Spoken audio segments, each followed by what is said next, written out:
ગરમી સાથે રોગચાળો વકર્યો છે। ઝાડા ઉલટીના 2606, ટાઇફોઇડના 85 કેસ તો સુરતમાં કમળાના 8 કેસ નોંધાયા છે। રોગચાળો વકરતા આરોગ્ય વિભાગ હરકતમાં આવ્યું છે।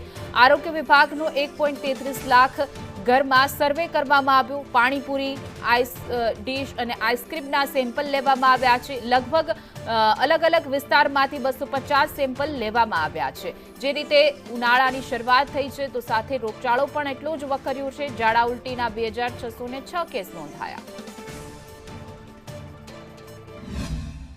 ઉનાળાની શરૂઆત થતાં જ રોગચાળાએ ફરીથી સુરત શહેરમાં માથું ઉંચક્યું છે અને આ વખતે અત્યારે ઝાડા ઉલટી અને ડાયરિયાના કેસ વધુ આવી રહ્યા છે। ખાસ કરીને વાત કરીએ તો નાના બાળકોમાં આની અસર વધુ જોવા મળી રહી છે। ત્યારે સુરતની નવી સિવિલ હોસ્પિટલમાં જોઈ શકાય છે કે વહેલી સવારથી જ નાના બાળકો લઈને લોકો છે તે આવી પહોંચ્યા છે। વાત કરીએ ઝાડા ઉલટીના 2606 કેસ સામે આવ્યા છે, ત્યારે ટાઇફોઇડના 85 અને કમળાના 8 કેસ નોંધાયા છે, જેને લઈને સુરત મહાનગરપાલિકાનું તંત્ર છે તે દોડતું થયું છે।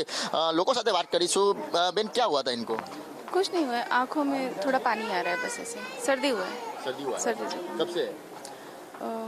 2-3 दिन से। બિલકુલ, તો સિસ્ટર પાસે જાણવાના પ્રયાસ કરો। સિસ્ટર, કેટલા કેસો આવી રહ્યા છે અને ખાસ કયા કયા કેસો આવી રહ્યા છે? આજકાલ તો ડાયરિયા વોમિટિંગના વધારે કેસ આવે છે અને આખા દિવસમાં લગભગ 40 થી 50 જેવા આવે છે। નાના બાળકોમાં કઈ કઈ અસર જોવા મળી રહી છે? નાના બાળકોમાં ખાસ કરીને ડાયરિયા, વોમિટિંગ છે, ડિહાઇડ્રેશન થઈ જાય છે, એના લીધે એ ખાસ જોવા મળે છે। શું કારણથી આ રોગોમાં વધારો થયો છે? કંઈ નહીં, ખાલી આ સિઝનલ છે કે તાપના લીધે વધારે બચ્ચા ઇફેક્ટ થાય ને ખાસ કરીને હાઇજીન મેન્ટેન ન થાય તો એના લીધે થાય। શું તકેદારી બેન રાખવી જોઈએ?